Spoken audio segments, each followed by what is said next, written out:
145 জন বাংলার মানুষের খুনি গণহত্যাকারী নির্বাচন কমিশনার জ্ঞানেশ কুমারকে অবিলম্বে আইন অনুযায়ী শাস্তি দিতে হবে। বিরোধী দলনেতা নির্বাচন কমিশনের তরফ থেকে ফাইনাল লিস্ট বেরোনোর আগে জানলেন কি করে 60 লক্ষ মানুষের নাম বাদ যাবে? ওদেরই তো পার্টি কর্মী জ্ঞানেশ কুমার, ওদেরই তো পার্টি কর্মী, বিজেপির পার্টি কর্মী এখানে আগরওয়াল বসে আছে। এটা আমাকে ধরে নিতে হবে যে উনি নির্বাচন কমিশনের সঙ্গে কোনো না কোনো ষড়যন্ত্রে লিপ্ত রয়েছেন, তাই উনি এইরকম এত স্পেসিফিক বলতে পারছেন। ওরা কাউকে কাগজ দেখাবে না, ওরা ভারতবর্ষের মানুষকে বলছে কাগজ দেখাও। এবং যারা আত্মহত্যা করেছে এসআইআর আতঙ্কে তাদের ক্ষতিপূরণ দিতে হবে, সেটা জ্ঞানেশ কুমার এবং তার পরিবারের টাকায়, সরকারের টাকায় নয়। শুভেন্দু অধিকারীরা বলুক না যে কত রোহিঙ্গা পাওয়া গেছে, কত বিদেশি পাওয়া গেছে। তো যদি সাধারণ নাগরিককে এরকমভাবে হেনস্থা করা হয়, নির্বাচন কমিশন যে নির্যাতন করছে, সাধারণ নাগরিকরা পথে নামবে না তো কী করবে? যদি একটিও বৈধ নাগরিকের নাম বাদ যাবে তাহলে দেখে নেবেন যে সারা বাংলায় কি হবে। অসাংবিধানিক ও বেআইনি এসআইআর বাতিল করার দাবি নিয়ে আজকে এসআইআর বিরোধী নাগরিক সমাজের পক্ষ থেকে মিছিল করা হয়েছে সিইও অফিসের সামনে। তারা বারংবার করে বলে আসছেন যেভাবে এসআইআর এর নামে সাধারণ নাগরিকদের ভোটার করার চক্রান্ত চলছে, তার প্রতিবাদ জানিয়ে বারংবার রাজপথে তারা সরব হয়েছেন এবং এই বিষয়কে কেন্দ্র করে তারা ঠিক কি বার্তা দিচ্ছেন আজকে সরাসরি শোনাবো আপনাদের। শুভেন্দু অধিকারী বলছেন যে 60 লক্ষ বা তার অধিক মানুষের নাম বাদ যাবে, কি বলবেন? দেখুন, ওরা এটা জানে যে নির্বাচন কমিশনকে যা নির্দেশ ওরা দিয়েছে, নির্বাচন কমিশন সেই অনুযায়ী কাজ করছে। ও বাংলার মানুষের উপর কোনো ভরসা নেই, ভরসা থাকার কোনো কারণও নেই। কারণ যে এরা যে পরিমাণে বাংলা বিদ্বেষী কাজ করে চলেছে, বঙ্কিমদা, হ্যাঁ, এই যে কি সান্যাল যেন এইসব বলে চলেছেন। এবং ধরুন সবচেয়ে বড় কথা, প্রথমত ভাতে মারার চেষ্টা করেছে যে 100 দিনের কাজের টাকা বন্ধ করে দিচ্ছে। আরে শুধু কি তৃণমূলের লোকেরাই 100 দিনের কাজ করে নাকি? বাংলা সবাই কি তৃণমূল কংগ্রেস হয়ে গেছে নাকি? তাহলে অত ভোট বিজেপি পায় কী করে?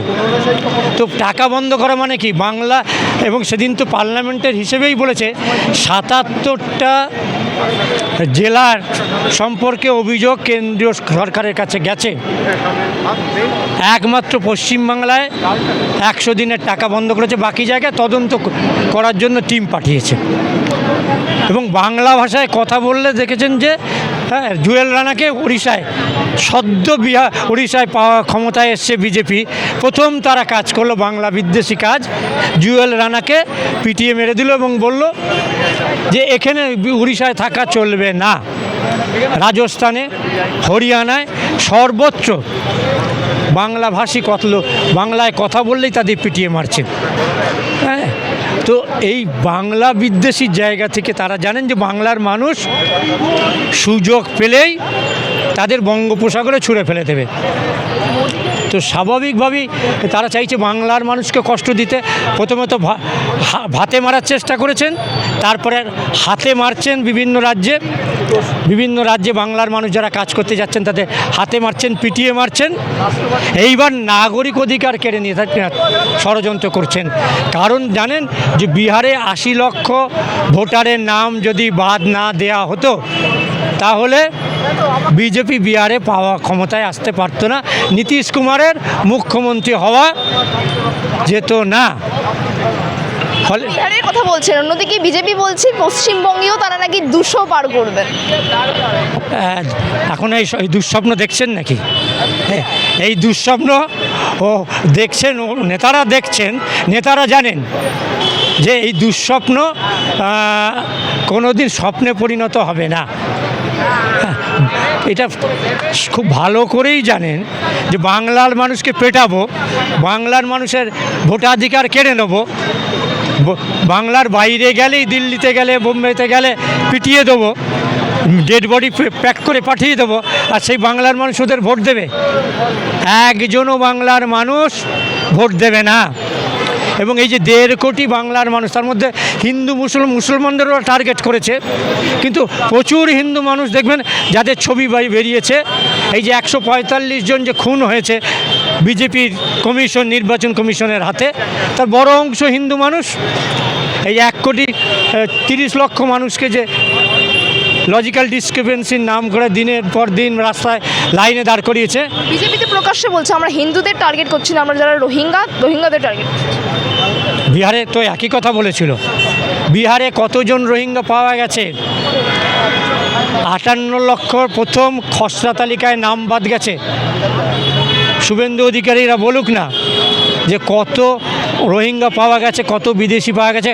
ওদেরই তো লোক, ওদেরই তো পার্টি কর্মী জ্ঞানেশ কুমার, ওদেরই তো পার্টি কর্মী, বিজেপির পার্টি কর্মী এখানে আগরওয়াল বসে আছে, কে একজন মরুগান বসে আছেন, আর এক ভদ্রমহিলা বসে আছেন, ওদেরই পার্টির তো কয়েক হাজার মাইক্রো অবজারভার বসে আছেন। তো ওখান থেকে তালিকা বার করুক না যে কতজন বিদেশি নাগরিক বিহারে পাওয়া গেছে, কতজন বিদেশি নাগরিক খসড়া 58 লক্ষর যে নাম বাদ দিয়েছে, কতজন বিদেশি পাওয়া গেছেন। এরা মিথ্যেবাদীর দল। এদের আপনি প্রধানমন্ত্রীকে তার এডুকেশন সার্টিফিকেট দেখাতে বলুন, দুটো কলেজে দু রকম ডেট অফ বার্থ আছে। তার এডুকেশন সার্টিফিকেট দেখতে চাওয়াতে যে চেয়েছে তার বিরুদ্ধে কড়া ব্যবস্থা নিয়েছে। ওরা কাউকে কাগজ দেখাবে না, ওরা ভারতবর্ষের মানুষকে বলছে কাগজ দেখাও। তো বাংলার মানুষ সুযোগ আসছে এবং শুভেন্দু অধিকারীদের উচিত শিক্ষা দিয়ে দেবেন। এই যে এত অপরাধ করেছে বিজেপি, সেই অপরাধ করেছে জেনেই অপরাধ মানসিকতা থেকেই ওরা এত আগে 5 লক্ষ প্যারামিলিটারি এনে হাজির করেছে। 28 তারিখে কি তাহলে যে তালিকা প্রকাশ করা হবে সেই তালিকায় কি তার এখন চমক থাকবে বলে মনে হচ্ছে? সেই তালিকায় মাননীয় মুখ্যমন্ত্রী তো আশঙ্কা প্রকাশ করেছেন 1,20,000 মানুষের নাম বাদ দেবেন। দিয়ে দেখুক বাংলার মাটি জানেন তো, চৈত্রি মাসে লাঙল চালাতে গেলে আগুন ছড়ায়। এটা সেই বাংলা। বর্ষা যেমন পা পিছলে যায়, তেমনি গ্রীষ্মে সেই মাটিতে আছাড় খেলে মাথা ফেটেও যায়। ওরা বাংলাকে চেনে না, আগরওয়াল বাংলাকে চেনে না, জ্ঞানেশ কুমার বাংলাকে চেনে না। আমার নাগরিকত্ব কেড়ে নিলে, আমার ভোটাধিকার কেড়ে নিলে বাংলার মানুষ উপযুক্ত শাস্তি দিয়ে দেবে। সেই সুযোগ আসছে সামনে। আপনারা আন্দোলন করছেন, প্রতিবাদ করছেন, একবার দুবার নয় বারংবার। সেই জায়গায় দাঁড়িয়ে তিনি বিরোধী দলনেতা শুভেন্দু অধিকারী আছেন, তিনি বলছেন 60 লক্ষ মানুষের নাম বাদ যাবে যেভাবেই হোক। তাহলে এত আন্দোলন প্রতিবাদের মানেটা? আন্দোলন করা হয় মানুষের স্বার্থে। আমার কাছে একটা প্রশ্ন, বিরোধী দলনেতা নির্বাচন কমিশনের তরফ থেকে ফাইনাল লিস্ট বেরোনোর আগে জানলেন কি করে 60 লক্ষ মানুষের নাম বাদ যাবে? তাহলে এটা আমাকে ধরে নিতে হবে যে উনি নির্বাচন কমিশনের সঙ্গে কোনো না কোনো ষড়যন্ত্রে লিপ্ত রয়েছেন, তাই উনি এইরকম এত স্পেসিফিক বলতে পারছেন। এবার যদি 60 লক্ষ মানুষের নাম বাদ যায়, বাংলায় 8.5 কোটি ভোটার, এটা তো কোনোভাবেই সম্ভব নয় যে 60 লক্ষ মানুষের মৃত্যুর কারণে কিংবা স্থান পরিবর্তনের কারণে নাম বাদ যাচ্ছে। তাহলে এই 60 লক্ষ মানুষের মধ্যে প্রচুর জল মেশানো রয়েছে। ভুয়ো ফর্ম ফিল আপ করে বহু জেনুইন নাগরিকের, জেনুইন ভোটারের নাম বাদ দেওয়া হচ্ছে।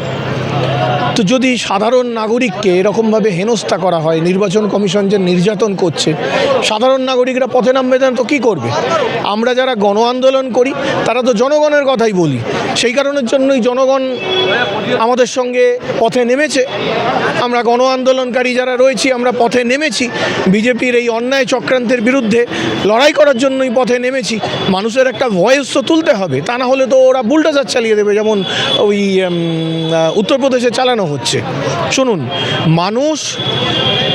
বাংলার মানুষ বিশেষ করে সচেতন নাগরিক, রাজনৈতিকভাবে সচেতন, নিজেদের গণতান্ত্রিক অধিকারের বিষয়ে সচেতন। এই সচেতনতাটা রয়েছে বলেই বিজেপি এখনও পর্যন্ত বাংলায় বুলডোজার চালাতে পারেনি। তা না হলে যদি বাংলার মানুষ এই রকম পথে না নামতো, তাহলে কিন্তু এতদিনে ওই যোগী আদিত্যনাথ যেমন উত্তরপ্রদেশে মাফিয়া রাজ শুরু করেছে, উত্তরপ্রদেশে বুলডোজার রাজ শুরু করেছে, বাংলাতেও ওরা বুলডোজার চালাতো। দেখুন, স্বপ্ন দেখতে তো ভালোই লাগে, আর স্বপ্ন দেখতে তো কোনো ট্যাক্স দিতে হয় না, জিএসটি এখনও বসাননি। যদিও নির্মলা দেবী যা শুরু করেছেন তাতে কোনো দিন স্বপ্নতেও জিএসটি বসাতে পারেন, তো ওনারা স্বপ্ন দেখুন, ভালো কথা। কিন্তু মুশকিলটা হচ্ছে যে স্বপ্ন একটা বাস্তবতার সঙ্গে তার একটা মিল থাকা দরকার। মানে আমি যদি এখন স্বপ্নে দেখি নীল রঙের একটা বেড়াল আমি পুষেছি, কিংবা একটা কালো রঙের বক পুষেছি, এটা তো বাস্তব নয়। তো সেই রকমই ওনারা অবাস্তব স্বপ্ন দেখছেন।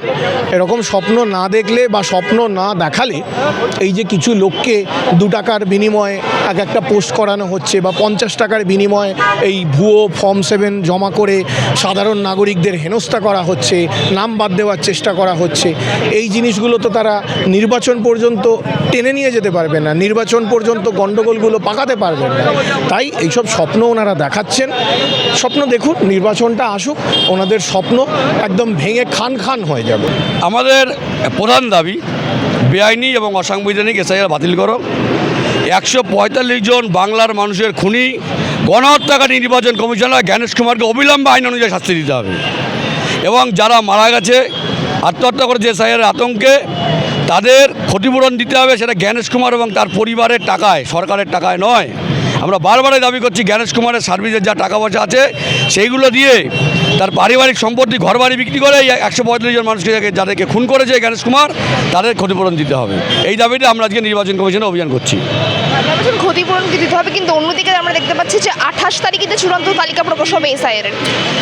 145 জন মানুষের তার জীবন ফিরতে আসবে না। এই যে খুন করলেন জ্ঞানেশ কুমার, তার তো সব শাস্তি দিতেই হবে, তার তো জবাবদিহি করতে হবে, শাস্তি দিতে হবে।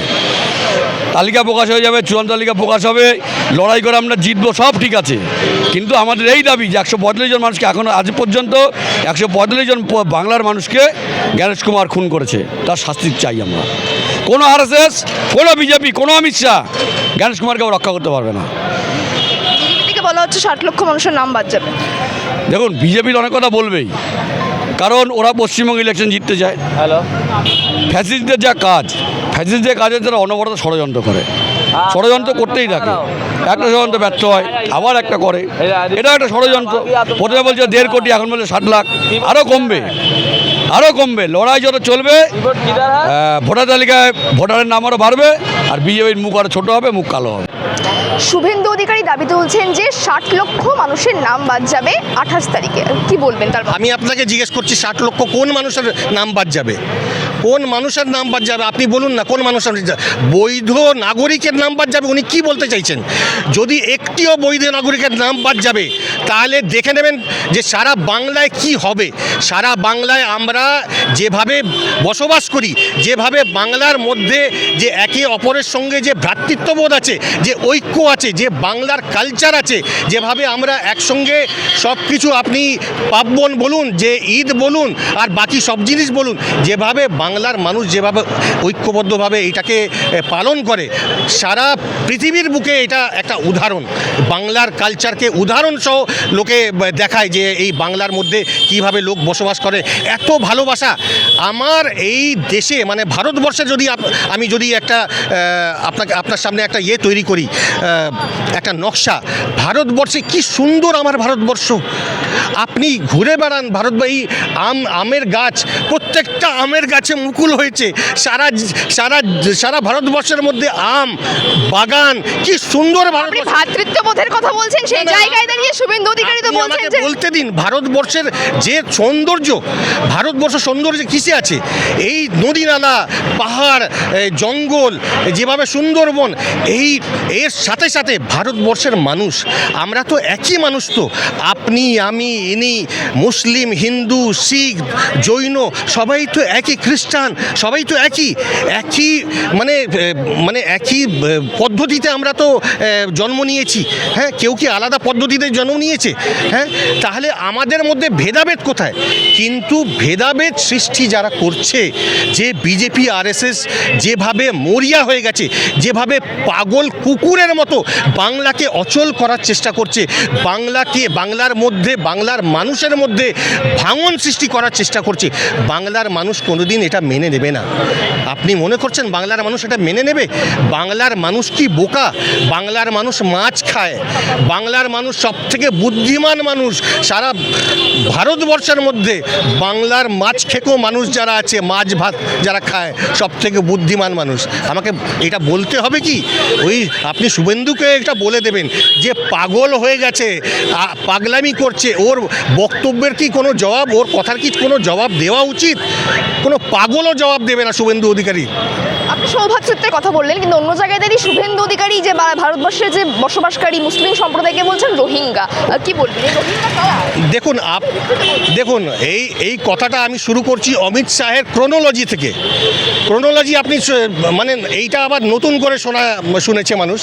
এই যে ক্রোনোলজিক্যালি একটা ভারতবর্ষের মধ্যে একটা আবহাওয়া সৃষ্টি করা হয়েছে, যে প্রথমে বাঙালিকে টার্গেট করা হয়েছে, তারপরে বাঙালি দাড়িওয়ালাকে টার্গেট করা হয়েছে, বাঙালি মজুর যারা দিন আনে দিন খায়, যারা পরিযায়ী শ্রমিক, তাদেরকে টার্গেট করা হয়েছে। তাদেরকে মেরে তাদের থুতু ফেলিয়ে থুতু চাটানো হয়েছে। বাংলার মানুষকে যেভাবে বেইজ্জতি করা হয়েছে বাংলার বাইরে, এইটা বাংলার মানুষ কোনোদিন মেনে নেবে না। এইভাবে বাংলার মানুষকে কতল করা হয়েছে, বাংলার মানুষকে মার্ডার করা হয়েছে। শুধু কিসের ওদের দোষটা কি? দোষটা হচ্ছে বাংলা বলা। ওদের একটাই দোষ যে ওরা বাংলা বলে। আর এদের মধ্যে ভেদাভেদ সৃষ্টি করা, এই যে দাড়িওয়ালা টুপিওয়ালা বাঙালি মুসলিম, এই একটা প্রথমে ক্রোনোলজিক্যালি এইটা মিডিয়ার মাধ্যমে, মানে আপনাকে আমি বলছি না, এইটা মিডিয়ার মাধ্যমে অন্যান্য মাধ্যমে এই একটা আবহাওয়া সৃষ্টি করেছে যে বাঙালি মানে বাংলাদেশি। বাঙালি মানে বাংলাদেশি? আপনি বলুন, বাঙালি মানে বাংলাদেশি? বাংলার মধ্যে যারা বাংলা বলে তারা কত পার্সেন্ট আছে? বাংলার মধ্যে 90% লোক বাংলা বলে। তার মানে কি তারা কি বাংলাদেশি? তারা কি ওপার বাংলা থেকে এসছে? তারা সবাই তো এপার বাংলা। 35% মুসলমান মোটামুটি এই দেশে থাকে, আনঅফিসিয়ালি। অফিসিয়ালি 29 পয়েন্ট সামথিং আছে।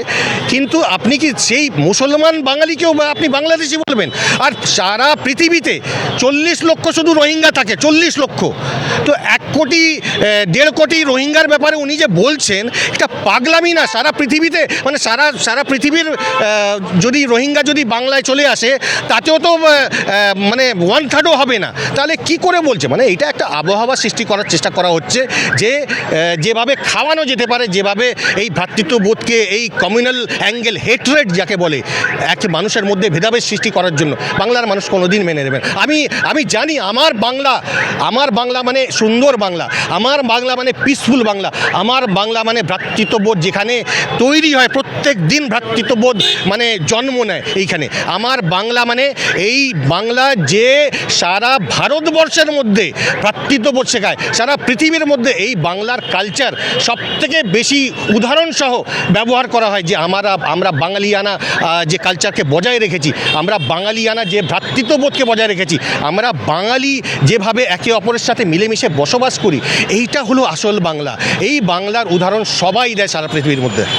মাস পরে ইলেকশন, রাজ্যের ইলেকশন আছে, বিধানসভা ইলেকশন আছে, কিন্তু একটা ইলেকশন কমিশনকে, নির্বাচন কমিশনকে কিভাবে একটা টুল হিসেবে ইউজ করে আমি তো ঠিক বুঝতে পারছি না। আমারও প্রশ্ন আছে, ইলেকশন ক্লিনিং প্রসেসটা শেষ হচ্ছে না কেন?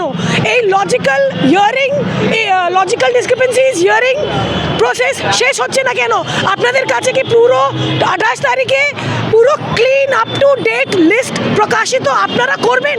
সে দায়ী কি আপনারা নেবেন? That this list is final list, সেটা কি আপনি ইলেকশন কমিশন বলতে পারবে? সেটা আমরা জিজ্ঞেস করছি এখান থেকে। বিহার নিয়ে, এসআইআর নিয়ে বিহারিরা যেমন থেমে গিয়েছে, বাংলার মানুষ বৈধ ভোটারকে যদি বাদ দেওয়া হয়, বাঙালিরাও দেখি থেমে যাবে। এবার আপনি দেখুন, একটা এক্সাম্পল হিসাবে, একটা এক্সপেরিমেন্ট হিসাবে আমরা বিহারকে দেখতেই পারি। ওখানে লক্ষ লক্ষ মানুষ, আর এবার এখানে দেখুন 1 কোটি থেকে বেশি। প্রসেসটা শেষই হচ্ছে না। তারপর বিহারে এই লজিক্যাল ডিসক্রিপেন্সির যে ওটা ছিল না, এবার এখানে কেন? বাংলায় কেন? ওখানে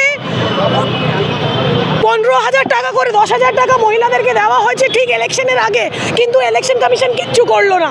এখানে একটা ভাতা নিয়ে মানে ওই পলিটিক্যাল জায়গাতে আমি যেতে চাইছি না, বাট একটা মাস হ্যারাসমেন্ট 3 দিনের মধ্যে আপনাকে হিয়ারিংয়ে যেতে হবে, সেটা তো রাজ্যর কাজ, রাজ্যকে আসতে হবে, মানুষ যাবে কেন? আপনারা এসআইআর প্রক্রিয়া বাতিলের কথা বলছেন, সেই জায়গায় দাঁড়িয়ে 28 তারিখে তো চূড়ান্ত তালিকা প্রকাশ হচ্ছে, তখন আপনারা কি করবেন?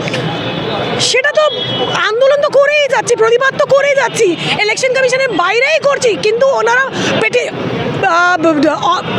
আমরা লেটার পর লেটার দিয়ে যাচ্ছি, কিন্তু ইলেকশন কমিশনটা বুঝছেন না কেন? আমাদের প্রশ্ন এটাই, আপনি মাস হ্যারাসমেন্ট দেখতে সিভিল সোসাইটি থেকে এত প্রতিবাদ জানানো হচ্ছে, বাতিল করার আগে আমরা বলছিলাম ঠিক আছে এসআইআরটা হোক, কিন্তু এই দীর্ঘদিন যেটা দেখছি প্রসেসের মধ্যে কতটা ডিসক্রিপেন্সি, ফর্মের মধ্যে কতটা ডিসক্রিপেন্সি ছিল, সেটা দেখে আর থামতে পারছি না। মানে এই আন্দোলনটা কোথায় গিয়ে থামাবে সেটা আমরাও ঠিক বলতে পারছি না।